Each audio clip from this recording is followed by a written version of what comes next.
नोटाबंदीनंतर केंद्र सरकारने आता कॅशलेस इकॉनॉमीकडे वळण्यासाठी विविध पावलं उचलण्यास सुरुवात केली आहे। यासाठी सरकारने विविध पर्यायही जनतेसमोर मांडले आहेत। मात्र या डिजिटल वॉलेट बँकिंगला सायबर क्राईमचा मोठा धोकाही आहे आणि हा धोका टाळण्यासाठी नेमकं काय करायला हवं या संदर्भात जाणून घेऊया। नोटाबंदीनंतर कॅशलेसचा प्रभाव सगळीकडेच वाढतोय, पण कॅशलेस करायला काही हरकत नसली तरी सगळ्यात महत्त्वाची गोष्ट आहे हे करताना अनेक चुका राहतील आणि परत आर्थिक फटका बसेल।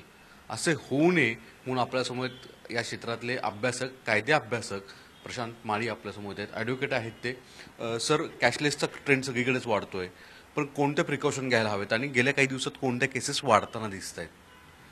आता कॅशलेस झाल्यामुळे आपण डिजिटल वॅलेटचा आपला उपयोग सगळ्यांचाच वाढलेला आहे। म्हणजे ते वेगवेगळ्या सर्व्हिसेसकडनं आपण वापरतोय।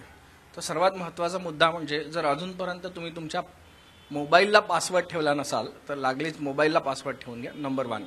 नंबर 2, जर तुमच्या मोबाईल वॅलेटला पासवर्ड नसेल तर तो पासवर्ड ठेवून घ्या। नंबर 3, तुमच्या कुठच्याही मोबाईल वॅलेटमध्ये तुमचे क्रेडिट कार्ड किंवा तुमच्या बँकेच्या ऑनलाईन बद्दलची महत्त्वाची इन्फॉर्मेशन जी आहे ती स्टोअर करून नका ठेवू।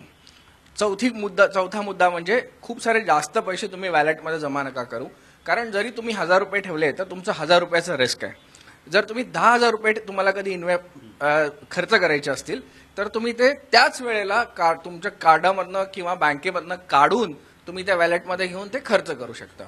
तर आता सर्वात जास्त जे आता माझ्याकडे गुन्हे पटापट येऊ लागले आहेत ते म्हणजे की आपल्याकडचे जे अडाण लोक असतात ते एखाद्या किराणा मालाच्या दुकानामध्ये किंवा कुठेही गेले तर त्या लोकांनी तो एक QR कोड, तो एक ग्राफिक कोड असतो, त्या कोडवर स्कॅन करून पैसे भरले असं त्यांना वाटतं की त्या ह्याला देऊन टाकले।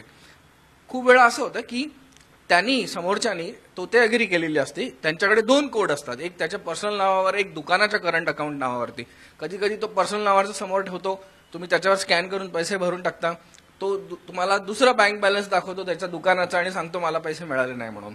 तर हे प्रकरणं थोडी जास्त येऊ लागलेत। हे छोटे छोटी अमाऊंट आहेत, 500, 1000, 2000, पण तरी ही सामान्य माणसांना, गोरगरिबांना हे त्यांचे कष्टाचे पैसे असतात, म्हणून त्यांनी सावधानता बरतणं गरजेचं आहे। धन्यवाद। कॅशलेस करत असताना कोणते प्रिकॉशन घ्याव्यात याची माहिती दिलेली आहे ॲडव्होकेट प्रशांत माळी यांनी। व्हिडिओ जर्नलिस्ट संदेशसह सागर कुलकर्णी, झी मीडिया, मुंबई। पाहूया काय काळजी घ्याल ग्राफिक्सच्या माध्यमातून। डिजिटल वॉलेट वापरताना पासवर्ड ठेवा, मोबाईल लॉकलाही पासवर्ड ठेवा, पासवर्डची माहिती SMS, ईमेल, व्हॉट्सअपमध्ये ठेवू नका, डिजिटल वॉलेटमध्ये मोठी रक्कम शिल्लक ठेवू नका,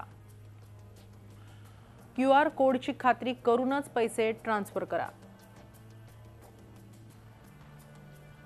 मोबाईल फोन आता पॉकेट आहे हे लक्षात ठेवा, मोबाईल हरवल्यास तात्काळ वॉलेट ग्राहक सेवेशी संपर्क साधून वॉलेट ॲप लॉक करा, रेंज आणि नेटवर्कची समस्या असल्यास मोबाईल रिस्टार्ट करा, नेटवर्कची समस्या तशीच राहिल्यास डिजिटल वॉलेट वापरणं टाळा, मोबाईल फोन आता पॉकेट आहे हे लक्षात ठेवा।